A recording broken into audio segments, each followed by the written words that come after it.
For you here on Thursday, remember when you review Chapter 7, you need to watch this video on the t-distribution, because I kind of skipped down that with you guys. I'll go over it a little bit today anyways.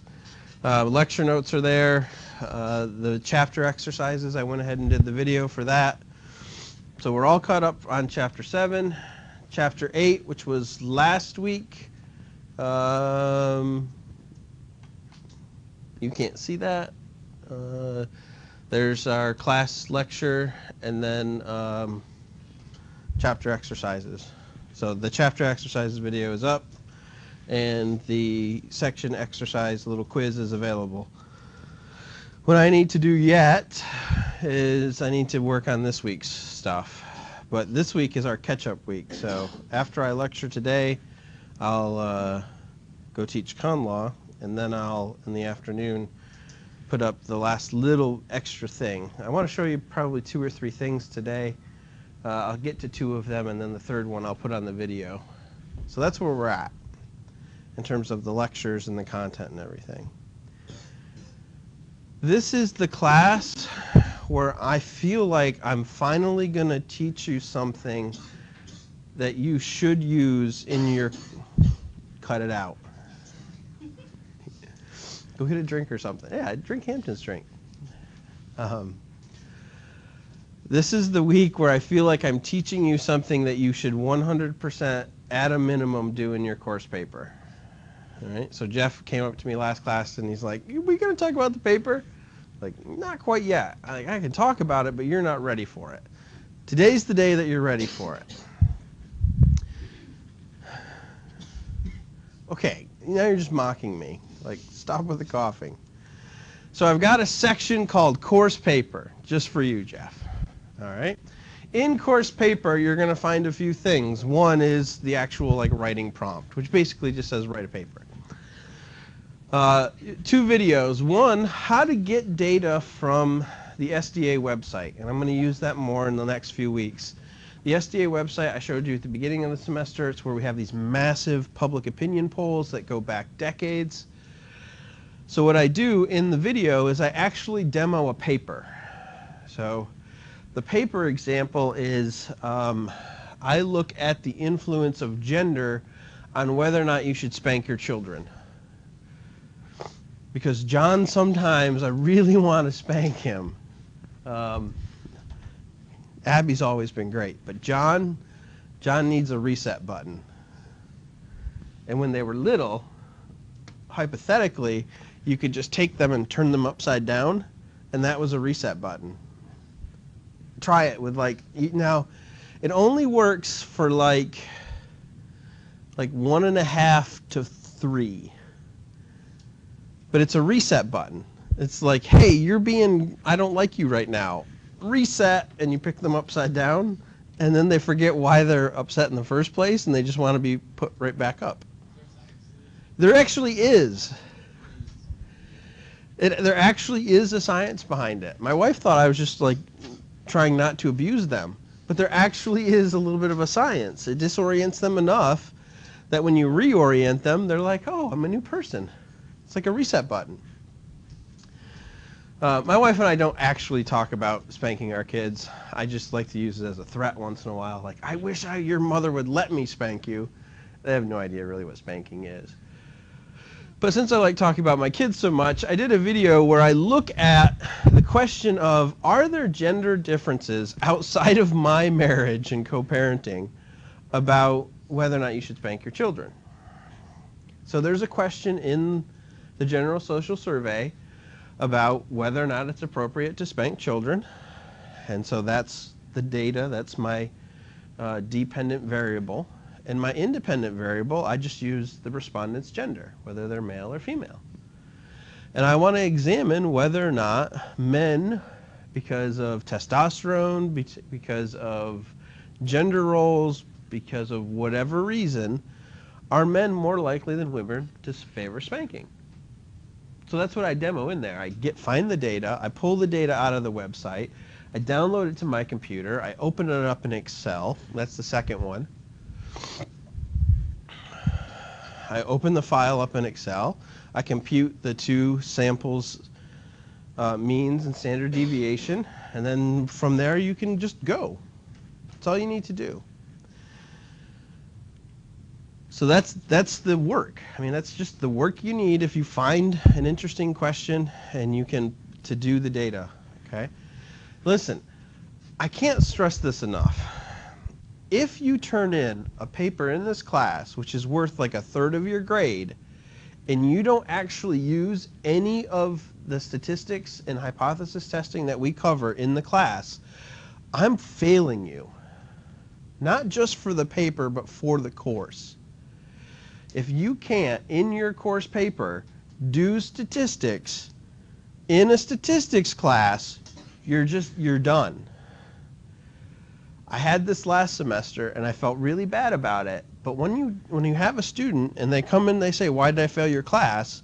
and you show them their paper where they write about how we should have more guns in society, but they don't actually have any numbers in the paper and they don't do anything with those numbers, I can't say you've learned anything in my class, because that's what the whole point of the paper is. And I don't tell you this to scare you, but I tell you this because you'll pay a little bit more attention today, because that's what I'm teaching you, is how to at least very simply test a hypothesis comparing two groups. And you will at least do this much in your paper. At least. So now today is the day where you learn how to get a C in your paper and not automatically fail my class because you've made me angry. Other parts about the paper, there's a style guide here. We're all from different disciplines. If you have a particular style guide for your discipline because you're a public health person or a biology person or whatever, fine, I don't care. But if you don't know what a paper should look like, I put the style guide, I put up the style guide for my discipline, the American Political Science Association. I also have a Dropbox or a Turnitin slot for you to upload your papers. I have started a paper for you. And this is because you all don't know how to write papers like as a mechanical thing to do. And I always laugh when a student comes to my office and they ask me, "Will you print this file for me?" And yeah, I'll print the file out for you, no problem. What file is it? Well, I need you to open these 3 documents. That's not a paper. That's a title page, a paper, and a works cited page. Like, why do you have these across 3 different files? It's because you don't know how to use Microsoft Word. So what I do is I give students a file, like here you go, you're welcome. One file. It already has the title page formatted, it has your paper, and it has a little separate works cited page. All in one package. Because I learned like the 3 buttons you need to click to make the second page different than the first page and how to insert a page break, and I did that for you. You're welcome. And then lastly is the link to the data website. So that's up, it's live, you can start doing this, you can start looking for what you want your paper to be about. My advice to you as undergraduates, start with the data. So look to find a question that you want to answer it like it's a puzzle. I want to know where people's attitudes towards spanking children come from. That was my puzzle. I was interested in that. I am not going to force Chase to do that. It's not what I'm going to do. I'm going to let Chase look at the data and go, okay, I want to answer this question. That's your paper. You've got 2 massive data sets to look at. You will have plenty of observations. You don't have to come up with some fake survey and then find 30 of your friends to answer the survey. Like, that's useless. Just go ahead and look at the data. See what's available. See what's interesting to you. Because you're the one that's going to have to write the paper. So it should be interesting to you. All right? At least. Right? Bare minimum. Well, it's a data set asks more than one question. Right? A data set asks hundreds of questions. So if we look at the SDA data set, Yeah, there's going to be. Can we do guns? Let's just see how many questions have the word gun in them. Here's the general social survey. I like the GSS better because it asks crazier questions. Like, there's a question in one of these. It's like, do you know anybody that's ever been murdered? Like, I think that's an interesting question. Because if you know somebody who's been murdered, I wonder how that influences your ideas on criminal justice matters, like the death penalty. Right? All right. So I'm in the General Social Survey. That's the GSS. And again, they've been doing this since 1972. Last time they did it is the 2016 data. All of these years are together in one big old data set. So let's search for the term gun.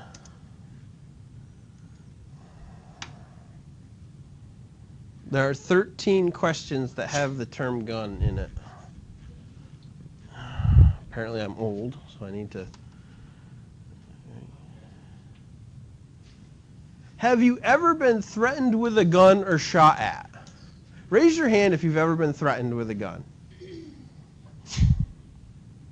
5 of us. Listen, your Saturday night isn't a lot of fun when you've got a cop putting a shotgun to your face. True story. College. Right? That might change your perception. So there's a question there. Okay? How firm is your opinion on gun control? So not only what is your opinion, but how firm is it? Do you favor or oppose gun permits? And then you get the actual question. Would you favor or oppose a law which would require a person to obtain a police permit before he or she could buy a gun? South Carolina, that's not the law. If you're over 21, you can go to any gun store and buy a pistol and have it. In South Carolina. You have to pass the federal background check, but other than that, there's no barrier for you, and they're pretty instant checks. There's no barrier from you to go into Bass Pro and picking up a nice .45 caliber, right? None at all. In New York, the law is the exact opposite. You have to have a pistol permit in order to purchase a pistol, and you have to go through rigorous background checks before you can get that pistol permit. South Carolina's pistol permit is only a concealed carry license. Looks just like a driver's license, but has a black bar at the top instead of a maroon one. Importance of gun control issue. Number of adults owning a gun in the household. Right? So we got a number of questions here. Do you have a gun in your home or garage? Do any of the guns belong to you? So there's usually more than one question on a topic. Sometimes when you look over here to the side, they've categorized these questions for you. Sometimes they'll actually put them together. So women in the armed forces. Let's see how many questions we have there.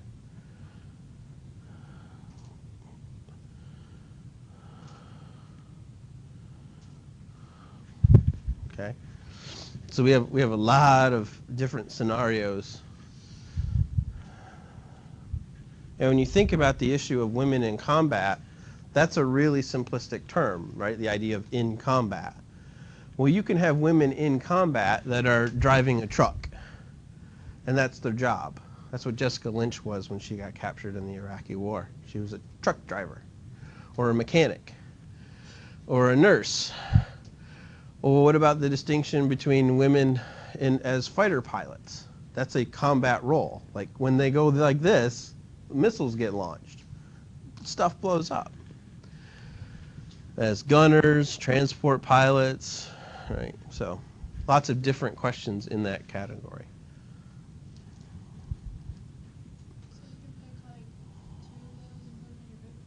Yeah.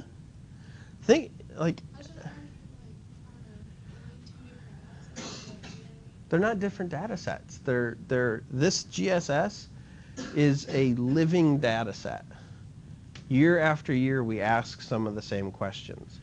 So let me show you, I think it's sex.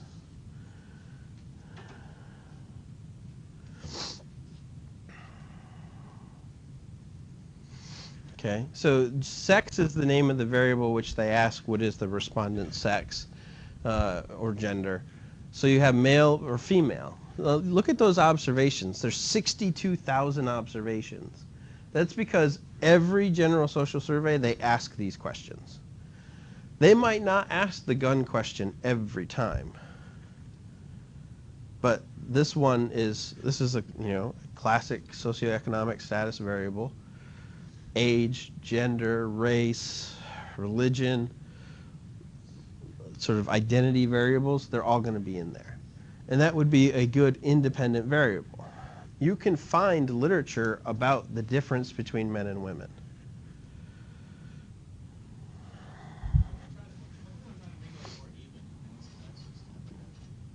Random. And there's not an even number of men and women in the population. There's more women than men in the population. The most important thing for a survey is that it be random. If you want to add weights to it afterwards to sort of discount, what's our split here? 55-44. So if you want to add weights to make the male responses worth more, you can do that. You really shouldn't need to with 63,000 respondents, but.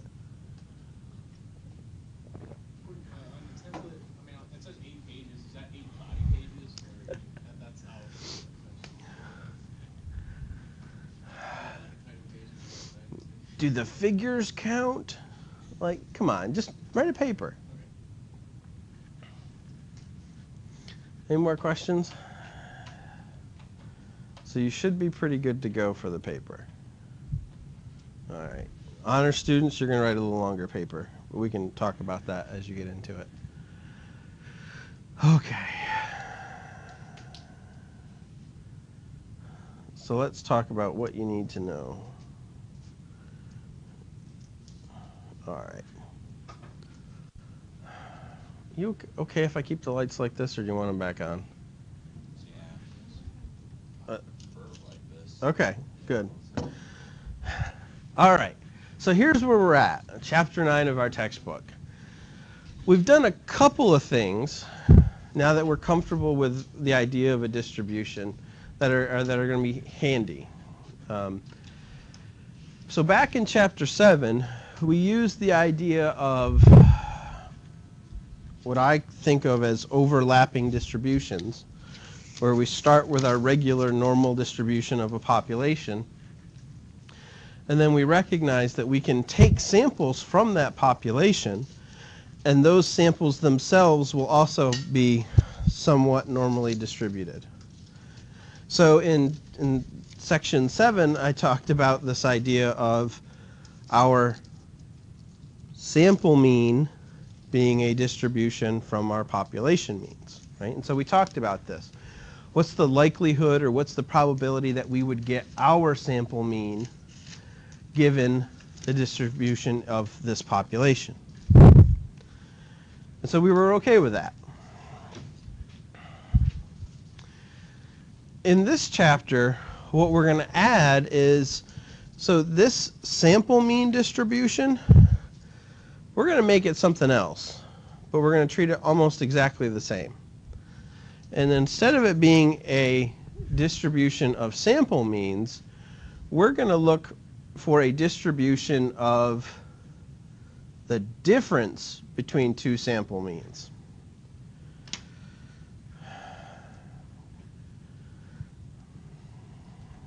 Here's my example. Hopefully this makes sense. This is a real world example, and it speaks to me. You know me well enough that you're like, yeah, this totally speaks to Dr. Wood. He's that guy. Here's a question. Think about your own behavior.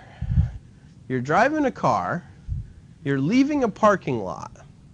You notice somebody is behind you stalking you and wants your spot. Does that change your behavior? You think so? How can it change your behavior? Hampton's saying, I'm going to take my time, right? I don't want them to hit me. So they're going to be patient. But they're waiting for your spot.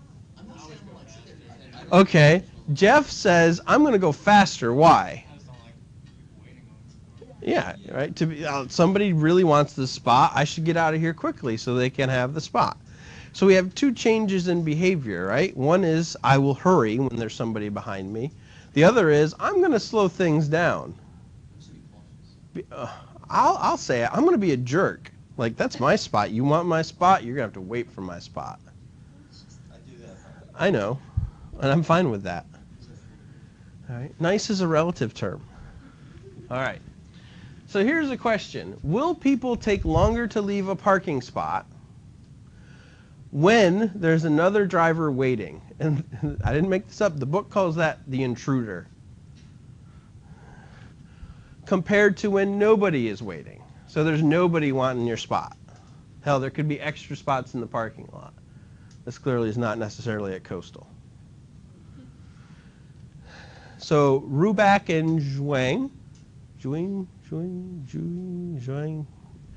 they did a study, an observational study. Look out a window and stare into the parking lot. And you notice somebody going to their car, and then you record, okay, they're in their car. How long does it take them to get out of the spot? You record the time, and then you look and say, well, was there somebody waiting for that spot? Was there an intruder? Our data looks like this. So for the 15 times that there was an intruder, on average, it took 40.73 seconds to leave the spot. You get in the car, you put your seatbelt on, you put your bag away, you adjust your mirrors, you turn the radio on, set the air conditioning the way you want it, undo the parking brake, put it in reverse. Maybe you check your little backup camera, even though you already know somebody's back there waiting, but you don't want to run over a pedestrian getting off at the bus stop. And then you slowly back out and pull away. Or, holy cow, somebody wants my spot, I better get out of here quickly. You toss your bag in the back, you get in, you turn your car on, you back out, and then you drive off, and then you put your seatbelt on and check your mirrors and do all that other stuff as you're driving down the road. And you feel good because you gave somebody a spot 9 seconds quicker. You're 9 seconds nicer than I am. So the no intruders got out of there in 31.6 seconds. These are sample means, right? This is a sample of 15 people. This is X2 is a sample of a different 15 people. They are drawn from a population of people leaving their cars, or excuse me, people leaving their parking spots in their cars, right? That's the big population. But we have observed these 30 people.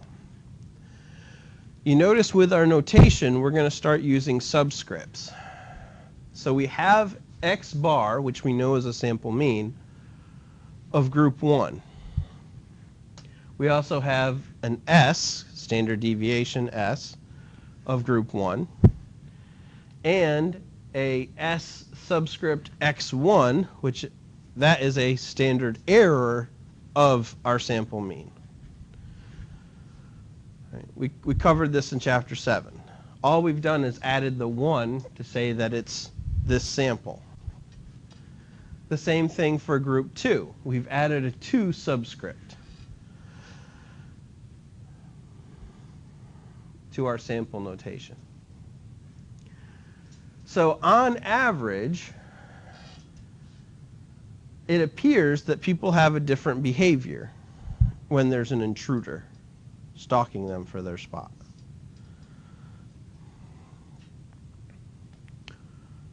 But how likely is it that we would get this difference? Because remember, we've got 30 observations from a whole population of people. Hundreds of millions of people every day leave a parking spot. Okay, I leave my parking spot in my driveway, but that doesn't count because nobody's going to park in my driveway behind me. I drive to daycare. I park in a spot. Trust me, there's people wanting my spot at daycare. I drive to Coastal. I park.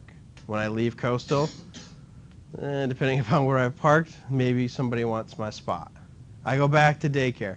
At a minimum, 3 times a day, I'm parking in a parking lot. And then what if I stop at the store on the way home or the bank? All right? Hundreds of millions of observations per day make up our distribution of the population, right? I got 30. 30 from hundreds of millions. Because we're sampling from this distribution, how do I know that my 15, my sample mean of my 15 intruders, are coming from this area of the curve? Maybe they're coming from out here. Maybe it's actually like this. That's why I need to test how likely it is that you would get my sample mean from a population mean. Now, what we're doing,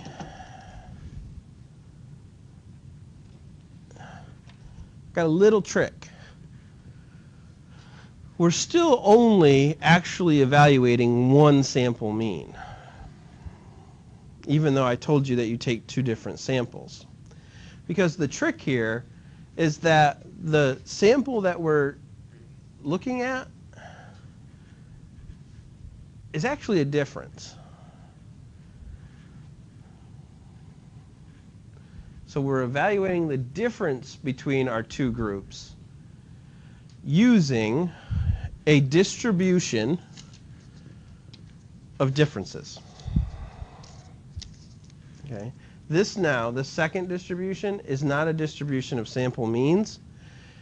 It's a distribution of differences of sample means. But it's still the same thing. I just called it something different. It's the differences between sample means. It's called the sampling distribution of the difference. It's the distribution of all possible differences of 2 samples when an infinite number of pairs of sample of size n are randomly drawn from 2 populations.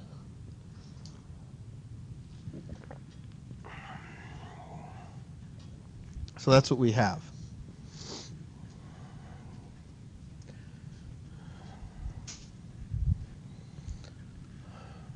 Distribution of all possible differences between 2 sample means when an infinite number of pairs of samples are randomly drawn from 2 populations. We could, if we wanted to, repeat this study of drawing samples every day. And we could do it across the world.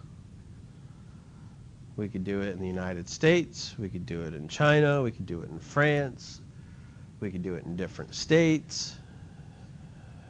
There's a virtually unlimited number of parking lots in the world. We could do one in every parking lot on every day. That's where this idea of infinite numbers of pairs of samples.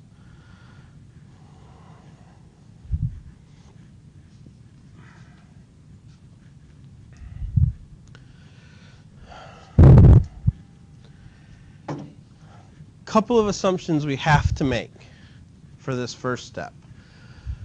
First, let's assume that our 2 populations aren't different. The way that I like to say is they come from a larger group. So our intruder sample population and our no intruder population aren't all that different. In fact, they're from the same nested population of all parking situations. We randomly draw samples from each population and calculate differences, okay? So that's the other part. We have a random sample. That's why I'm not concerned about quotas or weighting right now. I just want a random sample. I want my individuals to be randomly selected. I don't intentionally go to the faculty parking lot because faculty are nicer to other faculty. I don't intentionally go to the notorious student parking lot where everybody wants to park and they're willing to camp out and wait there. I don't know if this is a thing at Coastal, but at Michigan State, it was a thing. You pull into a parking lot, and if there is somebody just parked in that row with the flashers, that's their row. If somebody leaves from that row, they get that spot because they have parked there. Sort of like camping out for tickets. Like, you respect the fact that they are willing to park in that row. Yeah, that's not what happens here. No. People just drive around. Yeah. Here at State, it was a thing. There was one lot. It was a great lot. It was the closest lot that a grad student could park to the bridge that went across to the campus. It was the best lot. And it was already sort of a limited lot because you had to pay for a gate card. So it was a gated lot. And then you'd pull in, and then you'd go, no spots. It's after 8:30. I'll wait. Maybe somebody just dropped something off, and they're coming back. So you would sit and wait. And it was 4 rows, and so 4 people could wait. And they would park at the end of the row and put their flashers on and face the whole thing. And then you would just sit and wait for somebody to come in your row. Or if you were the only one sitting and parking, you'd wait for somebody to come into the parking lot, and then you'd follow them to their car. I've actually offered to give people rides to their car. Yeah. You leaving? You want to ride to your car? Because that way you'll show me where it is, and I'll stake it out. Okay.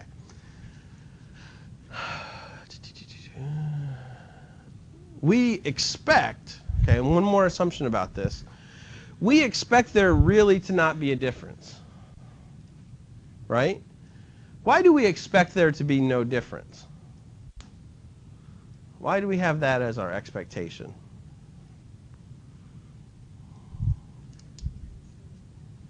Exactly, right? It's the null hypothesis.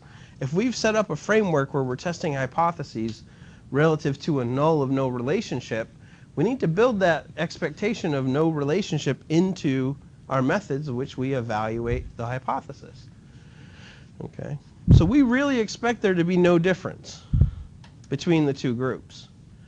But because of sampling, because we are not measuring the entire incidence of parking changes, because we're just sampling, we recognize that the observations that we observe might not be from the center. They might be from out in the tails. So there's some sampling error there. And because of that, we get the distribution of differences. So what does this distribution look like? Well, it has a mean of 0. Okay, I'm familiar with that. It is approximately normal. Normal-ish. Its shape is determined by the sample size.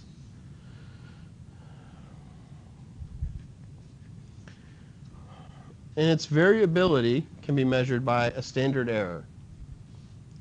What is this? I've taught you 2 distributions, and I told you it's not one of them.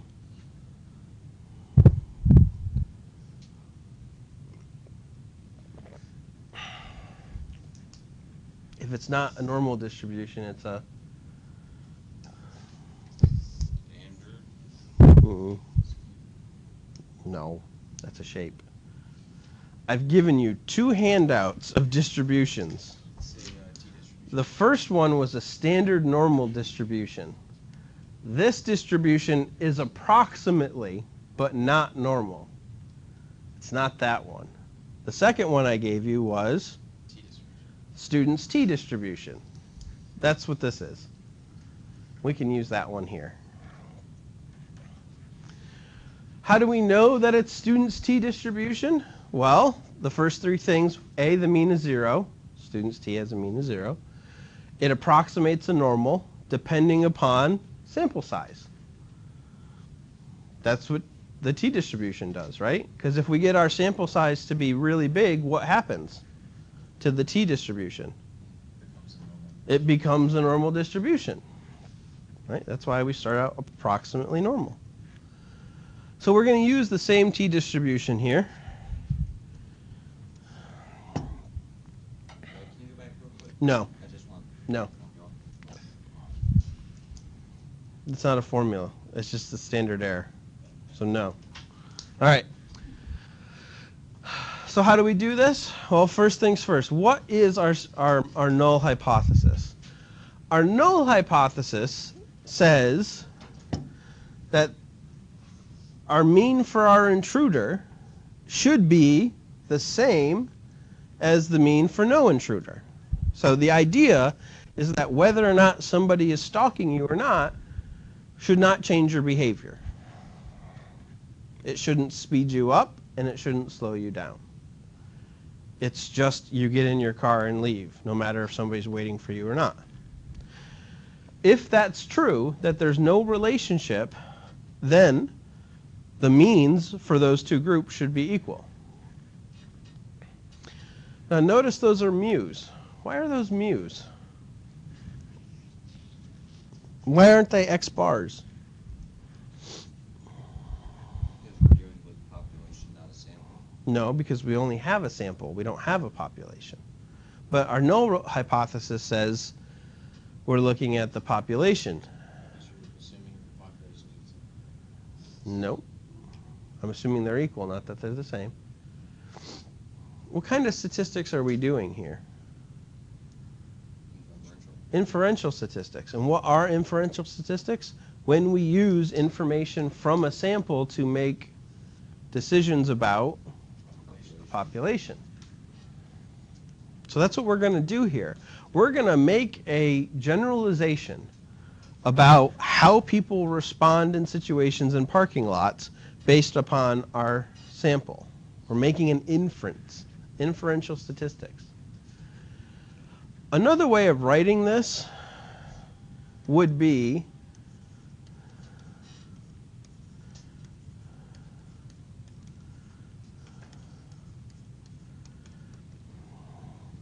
that the difference between them is 0. I actually kind of like this way better. But I didn't write the textbook.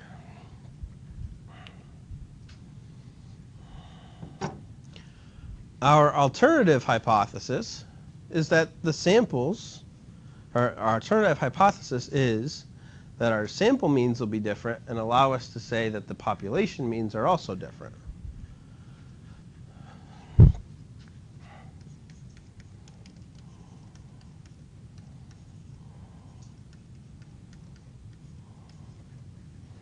It doesn't equal 0, but there's a difference between them.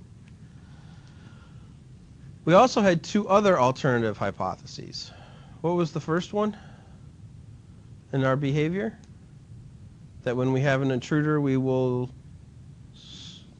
be faster, right? Because we're oh so considerate. Because golly gee, that somebody needs my parking spot really quick. I better hurry. I need to skedaddle.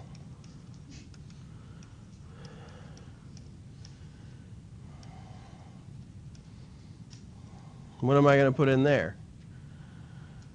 If I'm faster when there's somebody there, it'll be less than. You always point to the lesser one. Okay? And then I can do the opposite, right? I'm going to take my time because I'm a jerk. And that number would be positive, and it would be greater than 0.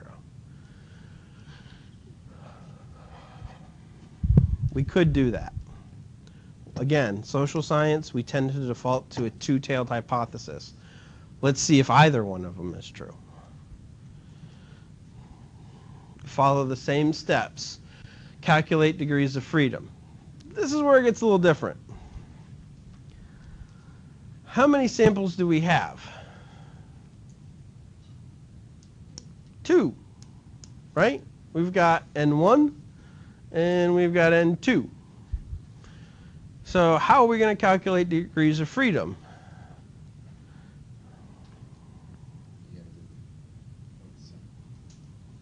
So what would we do?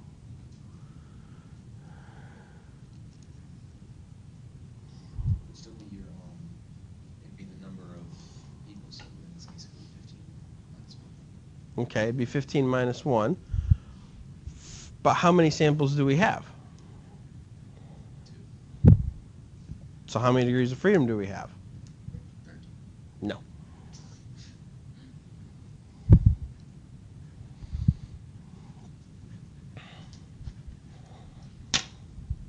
Degrees of freedom, Oh.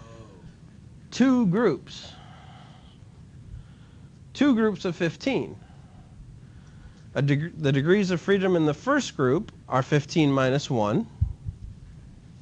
The degrees of freedom in the second group are 15 minus 1. So our degrees of freedom are actually n1 minus 1 plus n2 minus 1. Two groups. We're taking a degree of freedom when we're sort of calculating all of our statistics for our sample. We got to have one that isn't allowed to vary. Two samples from two populations. We got to take out 2 degrees of freedom from our sample. Okay?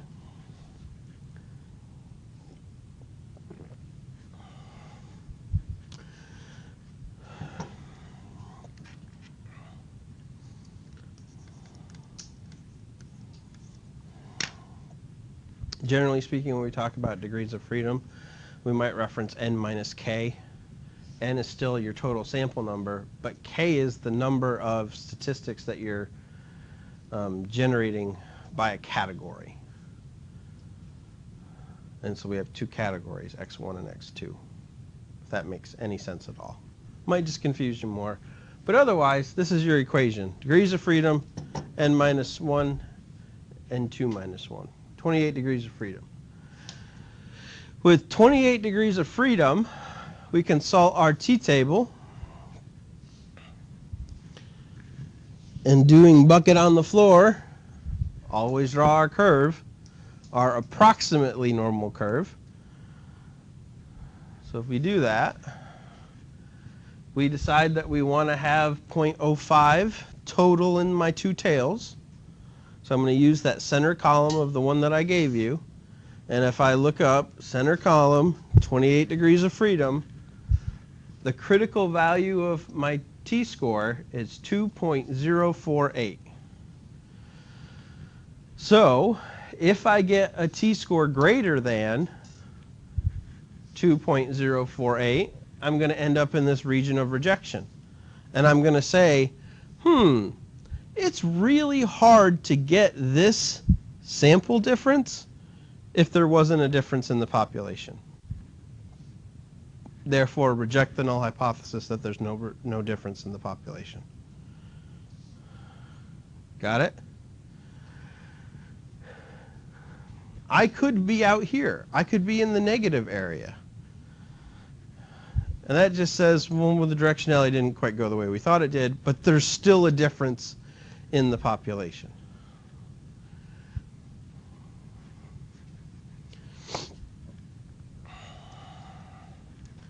Here's the equation to calculate t for a difference of means test. As you're copying this, what's different here than how we traditionally do our t-score or z-score? What's missing? Excuse me. What's missing from this?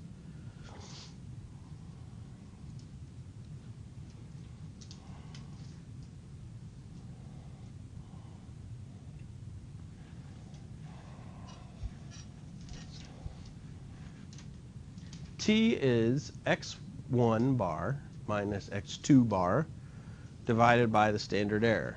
What have we left out? No.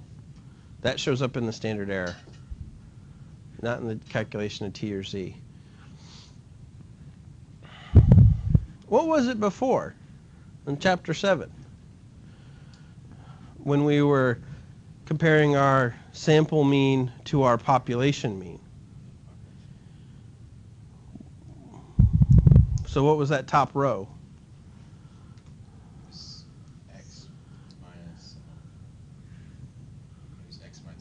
Right. Where's mu? It's missing. No, it's not. It's there. Where's mu?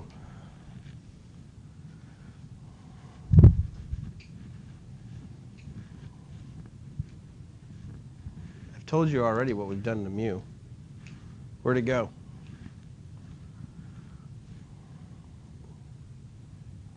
I can't see it. Nobody can see where the mu is? Is it? Because it's in French, it's just you're inferring that x1 is mu. Mm-mm. Nope, mu is its own thing. I've made assumptions about mu. What assumption did I make about mu? That equals 0. Not that mu equals 0, but the difference equals 0.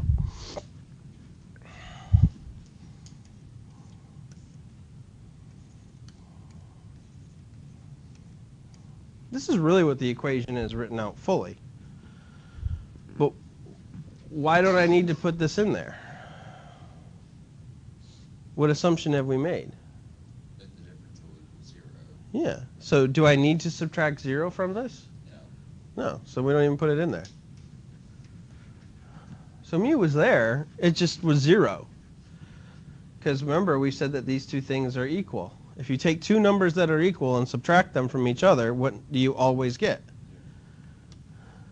And when you have a number and you subtract 0 from it, what number do you get? The same number. So we don't need to put mu in there. If I did, you'd just be putting 0 minus 0. We don't even need to know what mu is. Remember, one of the things that you can do is you can figure out what equations you can use by what you're given. We've given you mu by not giving it to you, right? We've said the difference. We've said, oh, the difference is 0. That's an assumption that we make when we do this process. So this is a t-test for independent means. That's the formal name for it. I just call it a difference of means test. So here are our two means, and those are the seconds. This thing, I haven't given you this thing. This is a standard error. How before have we adjusted our standard error? We take S and do what? We divide it by the square. Yeah. It gets a little bit more complicated.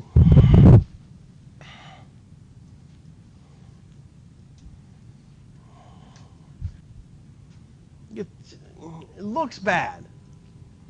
But again, it's not all that difficult. It's just addition, doing it twice. Okay. Now again, remember, we've got subscripts and superscripts. The superscripts are exponents. Those are squares. The subscripts are telling us what sample we're coming from. Right? So we have our standard deviation of our first sample squared divided by the number in our first sample plus standard deviation of our second sample squared divided by the size of our second sample.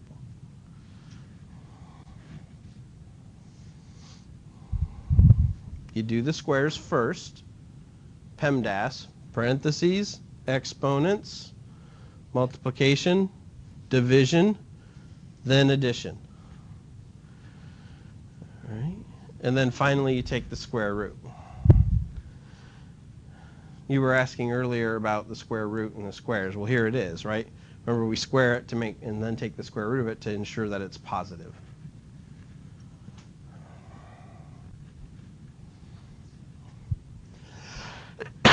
Excuse me. So we do our math. Okay, so we have x1 minus x2 divided by our standard error gives us our t-score of 2.42. Initial impressions about our t-score. Is this a good one? Just generally speaking. Well, generally it's higher than 1.96, so we might be able to reject a null hypothesis. But we need to double check, right? Because we got to see where we are given our sample size. Our sample size said that the cutoff point for 0.05 in the tails is 2.048. We are greater than that, so we are out here in the shaded region. We can reject the null hypothesis.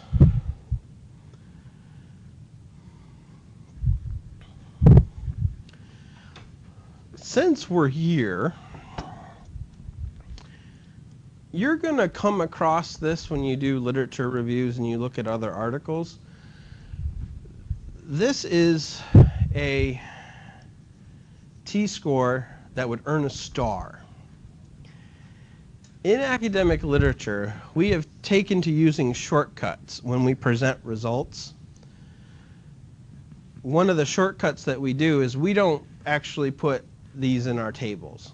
Like, we don't put these in our papers. We don't draw out the normal curve, put it in there, and say, this is why I've rejected the null hypothesis. We don't do that. We've got a shortcut system of stars. 1 star means that the probability is less than 0.05. 2 stars, probability is less than 0.01. We even have a system where some people use 3 stars. Take it out to the 1,000th. When I go to a conference and I'm watching other people's presentations, how they present their results tells me whether or not they're a statistician or not. The people that love stars, statisticians call stargazers, because they get really excited. Ooh, look at the stars. Stars don't mean anything. The only thing statisticians want to know is whether or not you've rejected the null hypothesis. The decision to reject the null hypothesis is a binary decision. Reject, do not reject. That's it. Those are your two outcomes. Reject or do not reject. You don't get to super duper reject it, and you don't get to draw and quarter reject it. Like, it is such an enemy of us that we will take it, divide it into 4 pieces, and post its 4 pieces in the 4 corners of the kingdom. Like, we're not doing a William Wallace to this null hypothesis here. That's a Braveheart reference. Freedom! Right? We're not doing that. We're scientists for that, you know. Either we've rejected the null or not. The book kind of sort of teaches you this by giving you these different super levels. If you've made a decision rule, it doesn't matter that you get to put an extra couple of stars up there or not. All I care about is, have we rejected the null hypothesis, yes or no? And does your decision rule conform with the accepted practices of social science? And the accepted practice in social science is 0.05, really should be a 2-tailed test, but we'll listen to your argument if you want to do a 1-tailed test.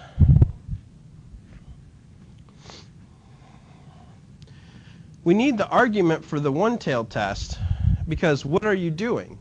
Well, you're taking this 0.25% in the other tail, and you're basically saying, I'm going to move this over here and creating a different cut point. That makes it easier to reject the null hypothesis. You're cheating. Because you've already seen your sample data, and you already know that your data says that people are likely to slow down when there's an intruder. So you're going to tell me that it's not possible to speed up when there's somebody waiting for your spot. Really? You're going to tell me that? What you've done is you've made it easier to reject the null hypothesis. And in my mind, I'm going to double check your work to see if you would still reject the null hypothesis if you did it the way everybody else does it, which is in a two-tailed test. I have been guilty of using directional tests before, but I had a really good reason.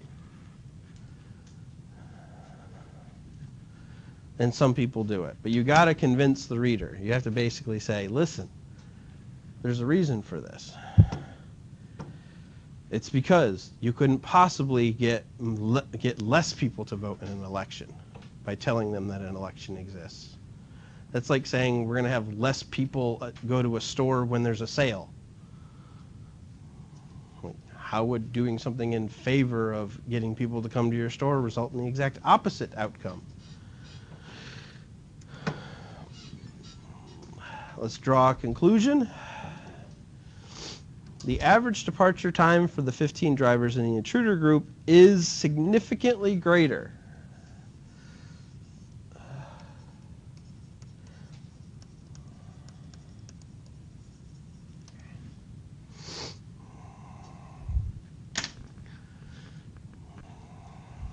Little note here. When we use the term significantly, we're not talking about the size of the difference. Because is 9 seconds significant? Is that a significant amount of time? No.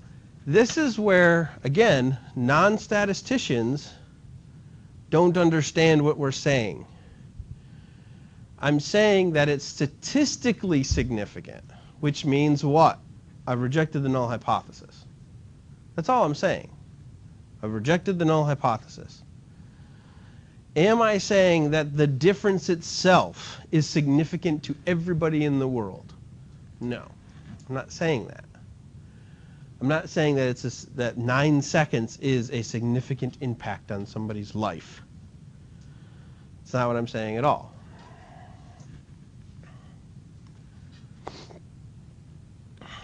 Chief Justice John Roberts, the Supreme Court heard a case about redistricting.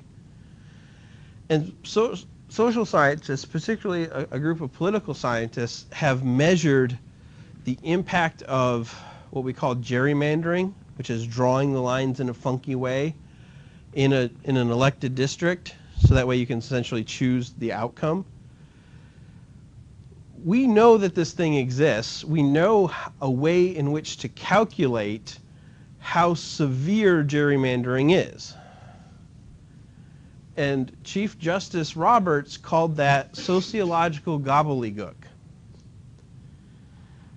Well, guess who got a little upset? The sociologists. Because they're like, first of all, that's political science. And second of all, what we do is not gobbledygook. Right? We're actually doing science here. And I'm sorry, Chief Justice, that you don't understand the math. But just because you don't understand the math means it's wrong, or it doesn't say what we are saying it says. So when you see that term significant, it's always statistical significance. And it always means we've rejected the null hypothesis. And again, like the stars, you can't be super duper significant. You either are or you're not.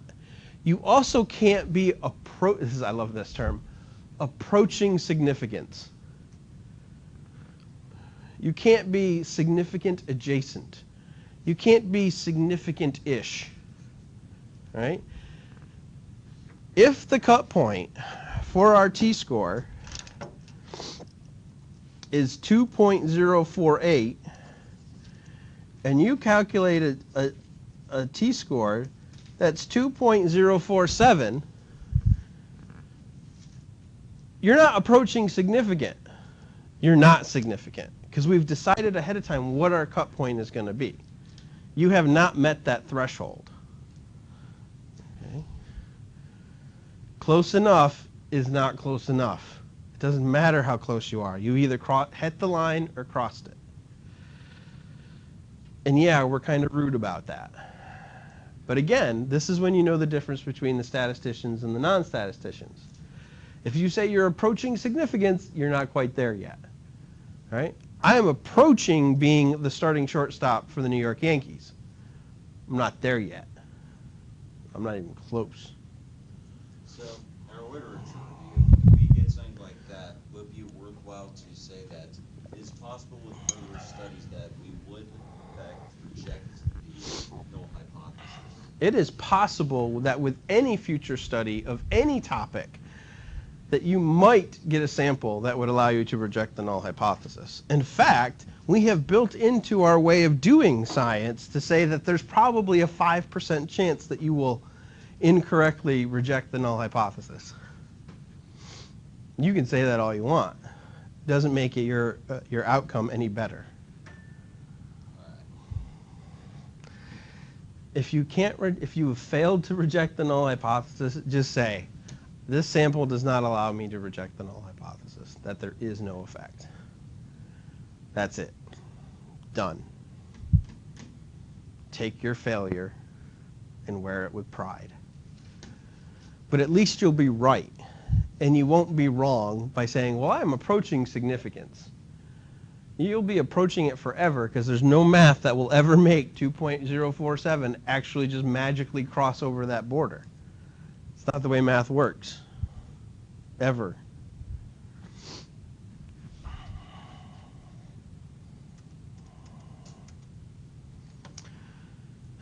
The present series of studies is consistent with prior findings that people display, I love this, territorial defense in public settings. What is new about the present research is that it suggests people sometimes display territorial behavior merely to keep others from possessing the space even when it no longer has value to them. If you've left the parking lot, why do you care who parks in your spot? You don't, right? Unless you're planning on coming back really quickly after you've grabbed cookout and you're going to be back in your spot, right? Then you care. Unless you're hopeful that you'll be using it very quickly again soon. I'm just going to drive over to Sands and drop something off at the post office, and then I'm going to drive right back to Britton Hall. So maybe I should linger in my parking spot so that that person stalking with me doesn't immediately take my spot. Like if I just sit in my car long enough, they'll go find somebody else. And then I have a chance. Or I could just walk my lazy ass over to Sands and then I get to keep my parking spot.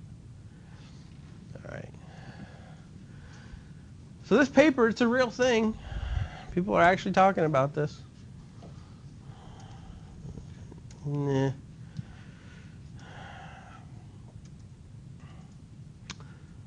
I'm going to do,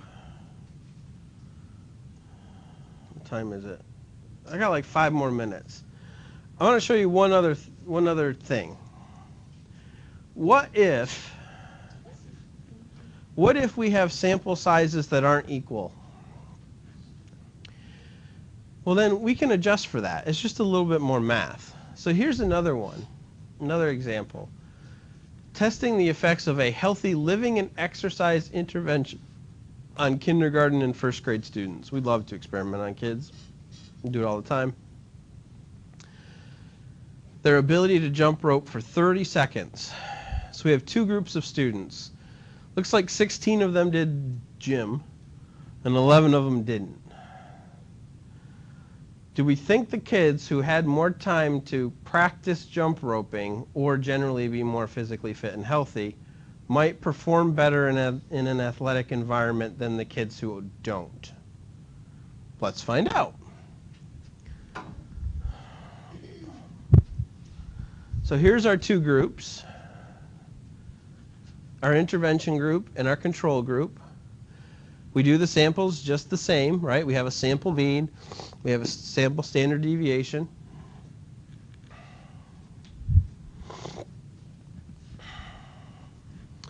Null hypothesis is exactly the same, right? So we're saying that the intervention group, the number of jumps should be the same for the intervention group and the control group if the intervention has no effect. Degrees of freedom. exactly the same. By doing the degrees of freedom this way, even though we have unequal numbers of groups, it's still n minus 1 for each group, and then you add it together.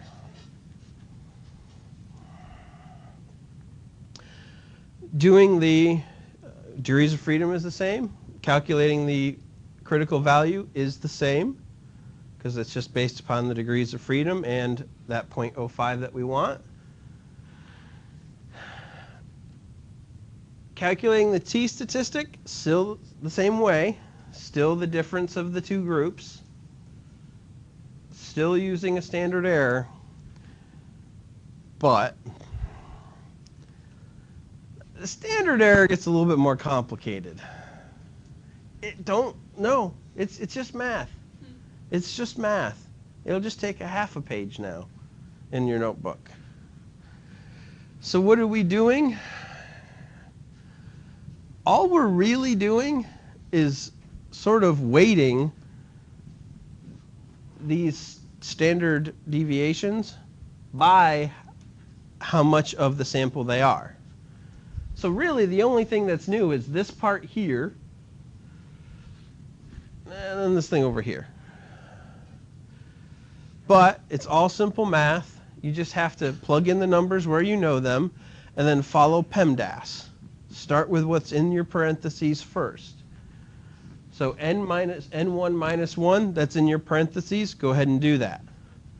n2 minus 1, that's in the parentheses, go ahead and do that. You've got this thing out here that's in the parentheses. It's just actually adding two fractions together. You should be able to do that. The next thing is your exponents. Where are my squares? Do your squares next. So take your 10.18 and square that. Take your 9.74 that you plugged in and square that. Then you just do your multiplication. You multiply these together. You multiply these together.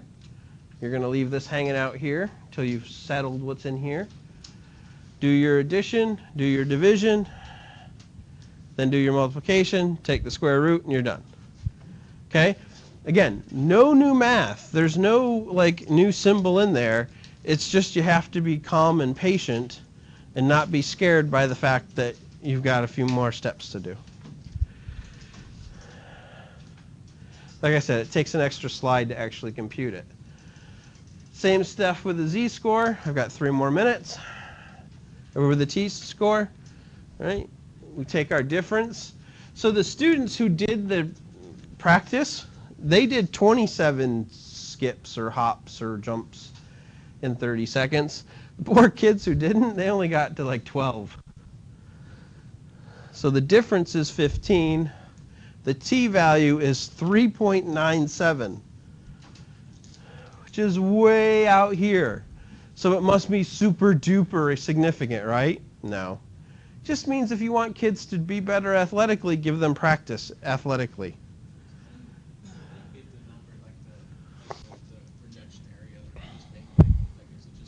We have our decision rule, right? We said our norm in social science is that we're going to put 5% in the two tails. So how much is 5% in the two tails when you have the degrees of freedom of, what was this one, 25?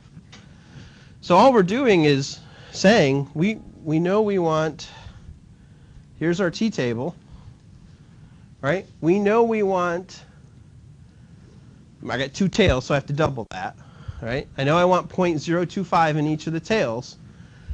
The value of t that will give me this much in the tails for 25 degrees of freedom is 2.060. And that's why I put it there. I also know, again, just because the t distribution becomes normal as sample size increases, eventually I'm just going to hit 1.96. So for me, whenever I get a t or a z-score that's greater than 2, I know I'm in pretty good shape. But depending upon my sample size, right, I got to be slightly away from 2. If you look at the numbers at the top, when you have a sample of 2, which means you have 1 degree of freedom, you got to get a t-score of 12. That doesn't scare me because I'm not doing anything where I only have 2 or 3 observations. Right? If I'm doing social science work, I'm going to be at least in the teens. Right? Hell, if I'm doing states, I got 50 states.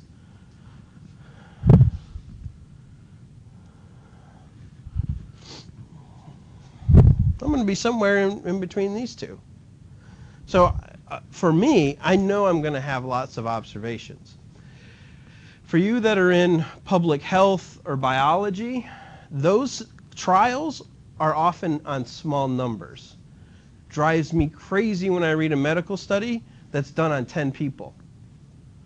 Because I know, like, oh my God, I've got like 8 or 9 degrees of freedom. But still, 8 or 9 degrees of freedom, a T-score, 2.3. It's still good enough, but I'm a little leery because I'm used to doing data sets that have hundreds, if not thousands, of observations. So for political scientists, we tend to have large N studies. We tend to just think about things in terms of 1.96. But, you know, if you're studying a rare form of cancer that only 5 people in the world get in a year, there's not a lot you can do to go out and give people more cancer. It just doesn't work that way. It's hard.